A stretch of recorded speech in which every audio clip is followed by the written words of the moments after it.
तो ये है वो टेंपल जिसके लिए मैं आपको कह रहा था।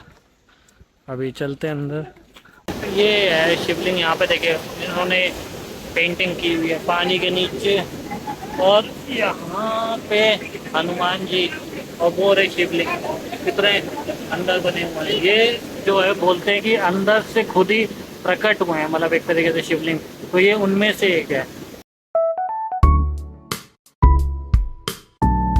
तो जब मेरा प्लान हुआ कि मेरे को जो है थोड़ा सा अपना टेम्पल्स में भी जाना है, तो मेरे दिमाग में सिर्फ सबसे पहले जो ख्याल आया वो शिव जी का आया। और उसमें भी जो ये टेंपल जहाँ मैं अभी जा रहा हूँ, अगंजर टेंपल, उसका आया। क्योंकि मैंने बहुत बारी सुन रखा था पर कभी जाने का मौका मिला नहीं। लेकिन अब की बार भोलेनाथ जी ने बुला ही लिया मुझे, तो अब वहीं चलते हैं अगंजर टेंपल में, और वहाँ पे मैं आपको दिखाता हूँ। तो ये है अपना अगंजर टेंपल के लिए, यहाँ पे पहुँच ही गया हूँ बस। और अगंजर टेंपल का जो है यहाँ पे बस स्टॉप भी है, और ये अगंजर टेंपल का जो है एंट्री यहाँ से आपको देखने के लिए मिल जाएगा। और ये रास्ता ऊपर की तरफ जाता है। तो अपने को अब अंदर चलते हैं और वहाँ पे आपको दिखाता हूँ पूरा, ठीक है। तो ये है वो टेंपल जिसके लिए मैं आपको कह रहा था। अभी चलते हैं अंदर और फिर आपको दिखाता हूँ। यहाँ का बहुत ही फेमस टेंपल है। मेरा शुरू से मन था यहाँ आने का, लेकिन बन नहीं पाया। लेकिन अब आया हूँ तो चलो हो ही आता हूँ। देख रहे हो पीछे का नज़ारा कितना सुंदर है। सारे के सारे पेड़ ही पेड़, पीछे पहाड़ और ऊपर से बादल। इतना बढ़िया व्यू, क्या ही बताऊँ यार। ऐसा नज़ारा मिलना आसान नहीं होता। ये सीढ़ियाँ चढ़ के जो है अपने को पहले अपने जूते सबमिट करने हैं, फिर आगे के लिए। ये आई थिंक हाँ, वॉल पे भी काफ़ी अच्छी आर्ट की हुई है। और बच्चे भी यहाँ पे आके खूब एंजॉय कर रहे हैं यार। ये छोटे छोटे टेम्पल्स जो हैं देखने के लिए आपको यहाँ पे बहुत मिलेंगे। और शिवलिंग्स भी काफ़ी रखे हुए हैं। वो वाला मैं दिखाऊंगा यहाँ पे, अगर पानी का लेवल सही रहा तो उधर चलूँगा और वो दिखाऊंगा। जब तक ये देखिए मंदिर कितने पुराने हैं। ये धर्मशाला डिस्ट्रिक्ट के पुराने टेम्पल्स में से एक है। और यहाँ पानी जो है ऐसे चलता रहता है, निकलता रहेगा, इसी तरह बहता रहेगा। जय भोलेनाथ। देखिए ये रहा श्री सिद्धपीठ। पंडित जी भी बैठे हैं। तो अगंजर महादेव टेंपल ये जो है यही है। जय भोलेनाथ। ये देखिए शंख के कितने तरीके वैरायटी यहाँ पे रखी हुई है। और यहाँ पे अपने भोलेनाथ जी विराज हैं। जब ये यहाँ पे हैं तो भाई फिर किस बात की चिंता। और पानी का फ्लो ज़्यादा होता है तो पानी यहाँ पे पूरा भर जाता है। कितनी पॉजिटिव आ रही है ना यहाँ पे, पॉजिटिविटी इतनी हाई है। देख के इतना बढ़िया लग रहा है यहाँ पे सीरियसली। इतने बुरे टाइम जो चल रहा है, इतनी टेंशन परेशानी के बाद यहाँ का एक नज़ारा, और यहाँ पे आके भोलेनाथ जी के पास दर्शन करना, बता नहीं सकता कितना बेस्ट है यहाँ। अमेजिंग। ये देखिए यहाँ पे चलते हुए पानी, बर्तन भी धो रहे हैं। ये एक पानी निकलता रहता है। यहाँ से अभी ऊपर चल के देखूँगा यार कैसा लगेगा। भाई ये है जहाँ पे बैठ के ये हवन वगैरह करते हैं, और ये दिन रात जलती है।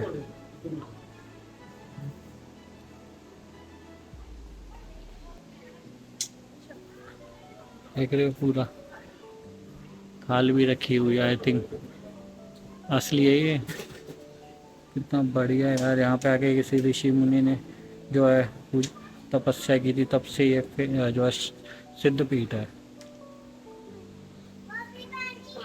इसके लिए आगे बात करूँगा सिद्धपीठ और शक्तिपीठ के लिए, ठीक है। तो आगे बताऊँगा। ये शंकराचार्य, और ये हवन की जो अभी भी लकड़ियाँ जलती हुई। तो इसके लिए आगे बात करते हैं, बताता हूँ इसकी हिस्ट्री का भी थोड़ा। यहाँ से मिल गया था मौका तो मैंने कहा दिखा दूँ। ये असली की खाल है। मुझे तो ये लेपर्ड की लग रही है। और कितना यहाँ पे, थोड़ा सा पीछे होके फोकस करता हूँ। हाँ अब सही है। अब ये देखो,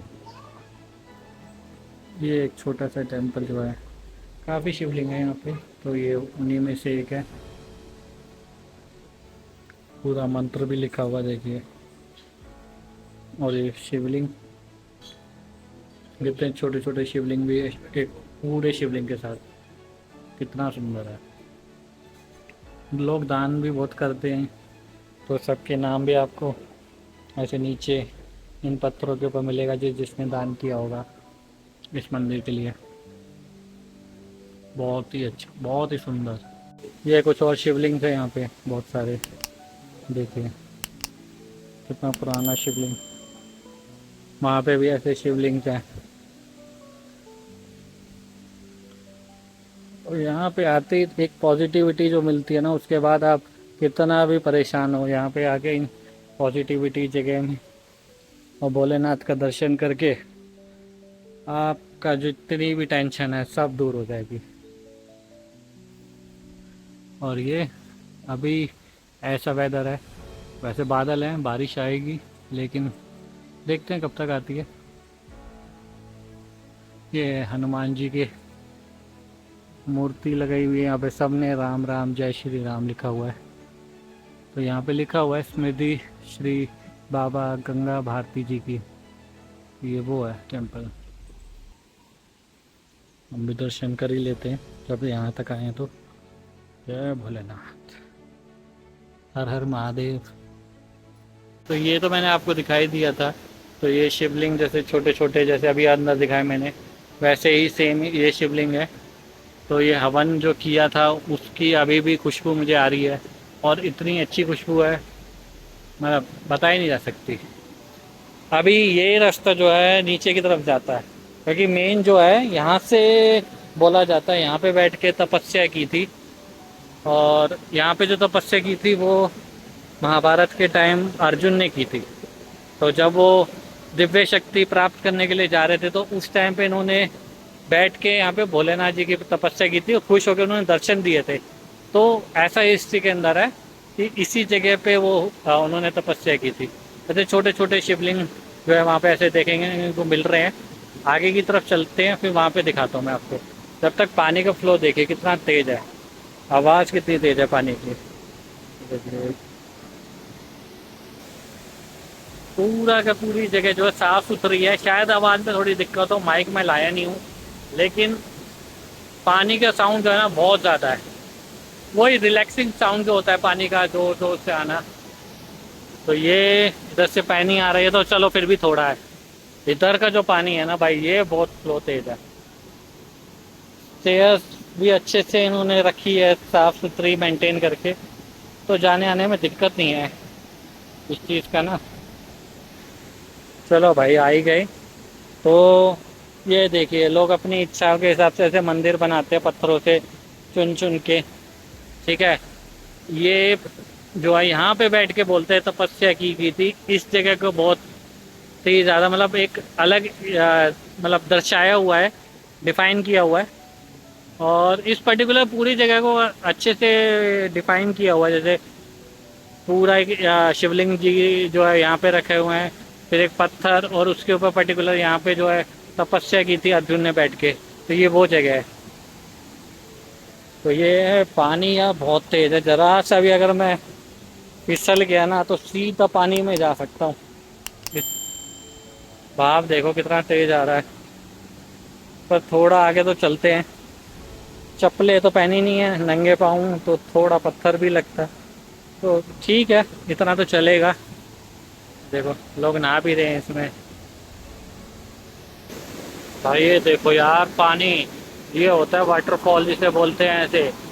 वाटरफॉल से भी ज़्यादा तेज़ ऐसा लग रहा है पानी का फ्लो। और यहाँ पे लोग अपनी वही फ़ोटो क्लिक वगैरह कराने में ऊपर एंजॉयमेंट कर रहे हैं भाई रुक के। क्या सुंदर जगह है। मैंने ऐसी जगह बहुत कम देखी है, आप लोगों ने देखी हो तो मुझे ज़रूर बताइएगा। ये है शिवलिंग, यहाँ पे देखिए इन्होंने पेंटिंग की हुई है पानी के नीचे, और यहाँ पे हनुमान जी और वो रहे शिवलिंग। कितने अंदर बने हुए हैं। ये जो है बोलते हैं कि अंदर से खुद ही प्रकट हुए हैं, मतलब एक तरीके से शिवलिंग। तो ये उनमें से एक है। तो जो मैं आपको बोल रहा था कि अकंजर मंदिर, तो अकंजर का जो मतलब है, एक्चुअल मतलब है, वो है वो पापियों का नाश करने वाला। तो ऑब्वियसली हमारे भोलेनाथ जी हैं जो इस बीड़ा का पूरा काम करते हैं, तो इसलिए इस टेम्पल का नाम है अकंजर। और इसकी हिस्ट्री की बात करूँ मैं, तो हिस्ट्री जो है ये महाभारत के टाइम की है, जिसमें अर्जुन ने इसी जगह पर बैठ के तपस्या की थी। भोलेनाथ जी जिन्हें जो है दर्शन दिए थे उन्हें अपने, और उसके बाद वो अपनी आगे की जो भी थी मतलब वॉर के लिए उन्होंने कंटिन्यू किया था। तो यहाँ पे शस्त्र लेने की उनकी जो तपस्या थी वो सफल की थी। तो इसलिए इस जगह पे काफ़ी ही पॉजिटिविटी है। उसके बाद कई ऋषियों ने यहाँ पे जो है काफ़ी तपस्या की है। कई अलग नाम भी है, गुप्तेश्वर महादेव भी है इनके, जो मैंने अभी आपको दिखाया। तो चलते हैं आगे की तरफ। तो ये जो मैंने पिक्चर है आपको पहले भी दिखाई थी अभी एंट्री में, तो ये वही है जो मैं अभी बता रहा था कि शिव जी ने अर्जुन जी को शस्त्र दिए थे उनकी तपस्या से खुश होके। तो ये उसी चीज़ को दर्शा रहा है।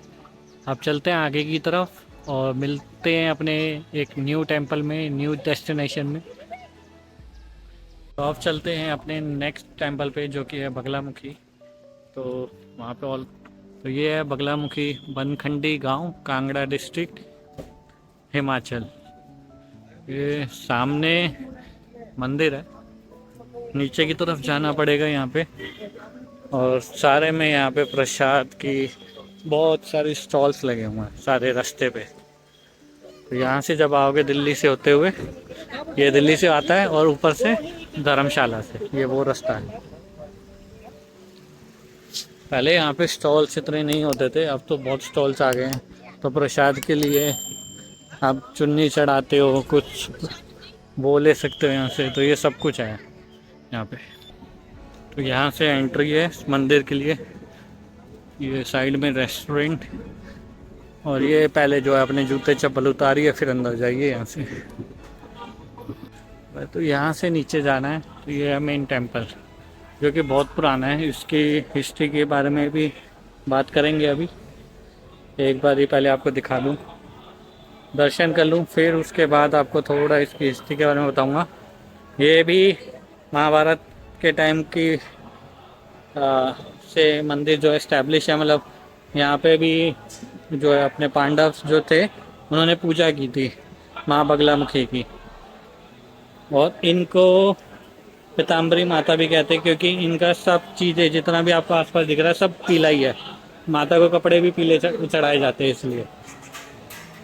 तो ये है, अभी यहाँ पे हवन भी देख सकते हो आप, बहुत हवन होता है। इसके ऊपर भी बताऊँगा मैं आपको क्यों लोग कराते हैं, क्या होता है, कितने का होता है। तो भाई ये मंदिर है, मेन एंट्री। अंदर कैमरा तो अलाउड नहीं है, कैमरा तो मुझे बंद करना पड़ेगा, ये अलाउड नहीं है।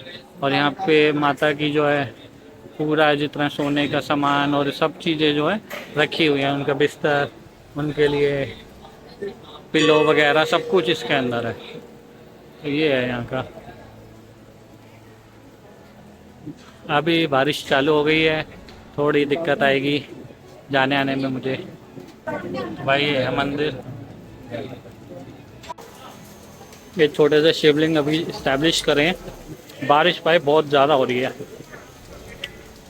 पंडित जी ने प्रसाद दिया, प्रसाद खा के मैंने कहा चलो क्या करना है, अभी बाहर निकलते हैं। और बारिश ही बारिश हो रही है सारे में। ये देखते हो ना, ये हवा नहीं है वही, इसलिए आगे चल के बात करता हूँ पहले। ये जोत भी जल रही है, 24 घंटे जलती है, 365 दिन। आप देख रहे हो, ये माँ बगलामुखी की है, पापियों का नाश करते हुए।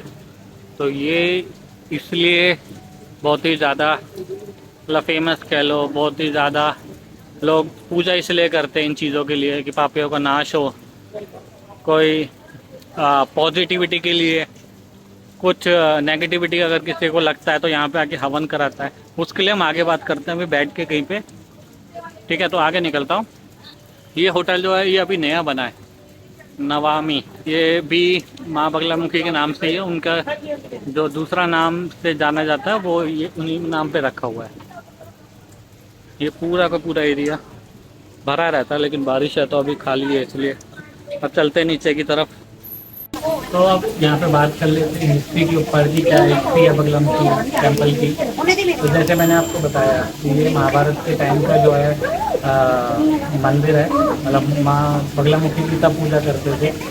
पांडवों ने यहाँ पे पूजा करी है इसी जगह पे, और उन्होंने ये इसलिए की थी ताकि जो महाभारत हुआ था उसको जीतने के लिए।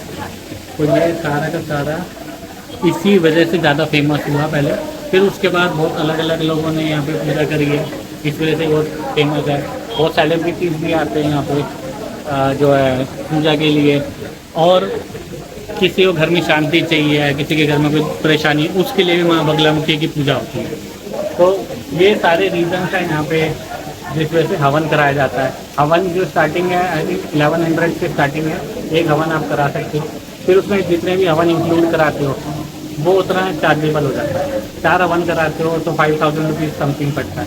तो इस तरीके से आपको यहाँ पे मिल जाएगा इंक्वायरी। इंक्वायरी जो है सेंटर काफ़ी बने हुए हैं पूरे मंदिर में।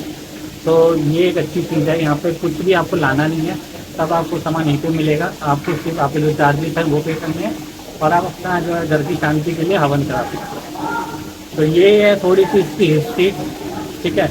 और अब जो है आगे की तरफ चलते हैं, फिर मैं आपको दिखाता हूँ अगर कुछ नया मेरे को देखने के लिए मिलता है तो। जब से अरे यार ये दिख गया था तो मैंने कहा चलो ये भी दिखा दूँ आपको।